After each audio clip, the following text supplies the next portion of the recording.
What's going on, everybody, and welcome back. I finally have some slider update content for you. It's been quite some time. The reason why I haven't posted anything about slider stuff is because there hasn't been any updates to Madden Franchise. They did have an update today. I think it's like March 10th, but nothing really changed as far as gameplay. Everything that was in the update was pretty much just scenarios for your franchises. They updated some playbook stuff. Nothing really spectacular whatsoever. So without further ado, let's talk about this, make this as quick as possible. Quarterback accuracy is 41. Pass blocking is 48.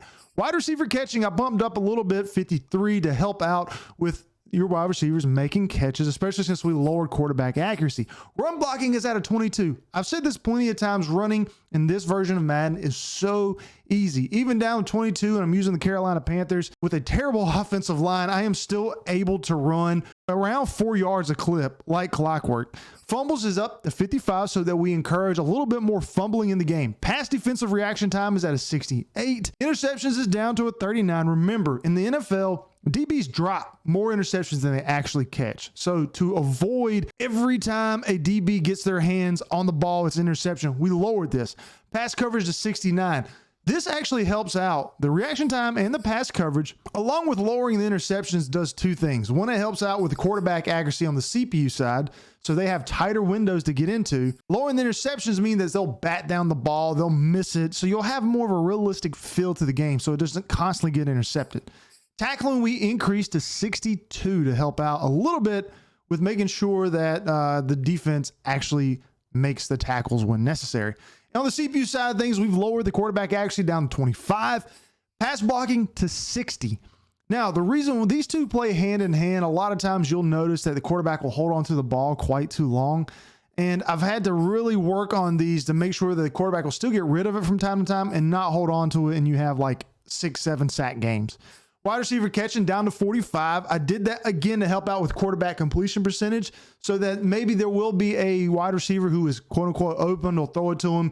Your defender, since we've got pass coverage up at 69 and 68, will come in and make the tackle, and they probably will drop it. Maybe. It doesn't happen too often, but it does help out with just kind of getting realistic stats in your games. Run blocking 56. Fumbles is at 54. I did have 55. I bumped it down just a smidge, because I felt like the CPU was maybe fumbling too much when you hit sticked the ball carrier. Pass defensive reaction time is all the way down to a 16. This helps out with that weird thing that happens when you've got a player open and you throw it and the defender just kind of comes out of nowhere to either make an interception or bat it down. So I lowered that down all the way to 16. And you can actually throw it into tight windows and complete passes. Interceptions down to 8, like I talked about before. The CPU gets a little bit of bump catching interceptions, so I lowered it down to 58. Pass coverage is actually moved up, so helped out whenever a CPU defender has a good pass coverage rating, they will stick to your wide receiver, tight end, running back, whatever it is, but they just won't react as quickly as we're normally used to seeing. Tackling bumped up to 72 to help them out with tackling. Now, special teams field goal power, I did bump down just a little bit. I thought kicking field goals was a little too easy. Field goal accuracy is 48. It'll help you when it's raining, when there's wind. If you miss that sliver by a little bit, it will affect the kicks from time to time. You will see that. You also see the CPU miss kicks from time to time. Punt power is increased to 59. Punt accuracy 42, and kickoff power is 56. Now, here's another thing that I changed from my last sliders. Injuries is moved up to 33. You will see injuries happening more often, and it should. The NFL, there's tons of injuries every single game. Every single year, there's always this big injury that affects a team, and you'll see that here. Fatigue is at a 76, so you will see players retire easily. That means that you need to follow my auto sub sliders. I'll leave a link down in the description and a link up here at the top.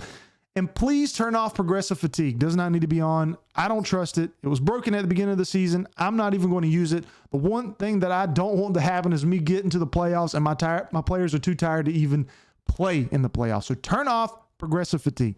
Minimum player speed thresholds at a 52. I have a link down in the description to that video talking about why I've got it at 52. And then penalties, 90 for offside, 90 for false start. Holding is a 99. Face mask, 60.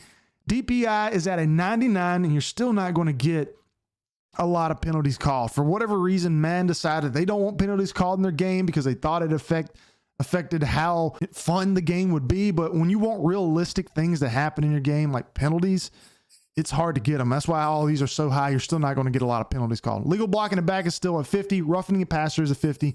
And everything else is turned on. I won't go over XP sliders because I do have a link for those as well. XP sliders are so big. If you're going to start a new franchise, you want your XP sliders to be right. If you leave them all on the base, players develop way too quickly. Almost every quarterback you draft can be at a 90 in 2 or 3 years. That should not be the case. You want these things to be realistic. Again, I have a link down in the description, or I've got a little tag up here at the top of the video that you can click on to talk about those. Now, as far as league settings, I'll go over these. All Madden, simulation. Is there anything else? Injuries I have on. Remember, progressive fatigue, turn that off, okay? I have practice injuries on again to help with simulating some injuries throughout the course of the season. Breakout scenarios I do have on. Development trait regression I do have on. Now, one thing that you can do if you want your playthrough to be more realistic is do not turn off breakout scenarios. Don't have breakout scenarios. Don't even use any scenario that comes up. The reason why is because the CPU does not get those scenarios as well. So you're putting them at a huge disadvantage if you're watching like the Hall of Fame game and it's DeMarcus Ware and all of your defensive linemen now get all these great pass rushing abilities for like 5 or 6 games. That's not realistic, okay? So just be careful with that. You can leave it on if you want, but I don't even use the scenarios. Quarter length is at 12 and minimum player clock is at 15. This will have the games at about an hour playthrough. If you don't like that, you can obviously turn down the quarter length. If you want it to be longer, I would say move the minimum player clock all the way up to 20 seconds. Those 5 seconds over the course of every play will add up, and it's still not enough. Then you can start bumping up the quarter length. As far as ball hawk, all the other stuff I have on. So I got ball hawk, heat seeker, switch assist, all on keep individual. And you will notice that I took scout players to auto just because the scouting is completely broken. I also have a tips video on scouting. You can check that out down the link in the description if you need help with it, but I just think they ruined scouting even more. I didn't think it was possible what they did. And I just wanted to kind of give you a look and proof of the games that I've played. 17 to 14, 16 to 24, 28 or 38 to 24, 39 to 27, 20 to 17, 24 to 29, 36 to 28. So you can see most of these games are in the 30s, okay, for each team. We do have some low scoring games, but the games are tight. They are tight. They'll come down to the wire. The Steelers actually had a 24-0 lead at halftime, and I blew that and lost it. But if we go and look at just the box score, so you can look at some of these things like Teddy Bridgewater here. Let's look at his completion percentage, 63%. Cam Newton was 47. That's, I think, pretty good considering that I am using Cam Newton. If we go and we'll just look at, let's say, the Giants with Daniel Jones. I do think he was still in on this game. I'm not entirely sure. Yeah, he was. So 4 touchdowns for Cam, 3 for Daniel Jones, 58% completion percentage. Daniel Jones had a 62. So you're going to get realistic stats in the game, and I think that these are pretty good. Now, one tip that I will give you to make things a little bit harder, especially on defense, is only control one player throughout the entirety of the play. Now, you can switch up and use different players from play to play. But what I do is I usually sit and I'll use like middle linebacker and I'll carry out that entire play, only use a middle linebacker. I won't switch if the ball's up in the air and try to intercept that. I'll let my sliders and the ratings of the players that you've got on your team and the opposing team kind of like let it happen. Just let it happen. It makes it more fun. It makes it more exciting because we all know there are ways to cheese Madden and we all kind of do it maybe unconsciously, especially if you've been playing for a while. I think just doing that on defense helps out a lot. And then on offense or defense, when you're choosing plays, use coach suggestions and use one of the 3 that are presented to you. It'll also make it harder and prevent you from using those cheese plays and plays that you really like when you need something clutch to happen. If you need to get a big first down, you're going to go and use that cheese play. No, the coach might call a play that you hate. Forces you to learn the playbook, forces you to develop as a Madden player. And I hope you enjoy these. And if you do, hit that like button, and I'll catch everybody later. Peace out.